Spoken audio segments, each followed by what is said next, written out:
Parlons des midterms. L'Amérique est toujours coupée en deux, puisque même si on a vu qu'il n'y a pas eu cette déferlante républicaine tant attendue, on voit bien quand même que Joe Biden n'a pas réussi à réunir les Américains. Pourquoi ?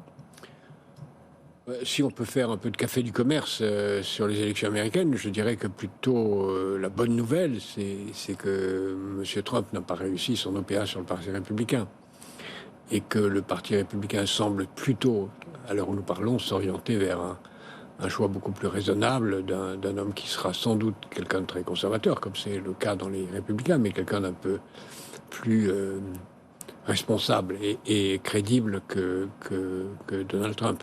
Donc pour moi, c'est ça la bonne nouvelle. Vous pensez au gouverneur de Floride ? Monsieur DeSantis a l'air beaucoup plus sérieux que sous bénéfice d'inventaire. Donc ça veut dire que la politique américaine ne risque pas de déraper. Il y a un risque qui est toujours là, parce que Trump peut déclarer sa candidature la semaine prochaine et encore être élu. Bien sûr. Mais tout le monde sait que s'il est élu, il n'est pas sûr, beaucoup d'Américains le disent, qu'il y ait une élection présidentielle 4 ans plus tard. Oui, bien sûr. Donc on se trouve dans une situation où, heureusement, l'hypothèse d'une dictature aux États-Unis s'éloigne.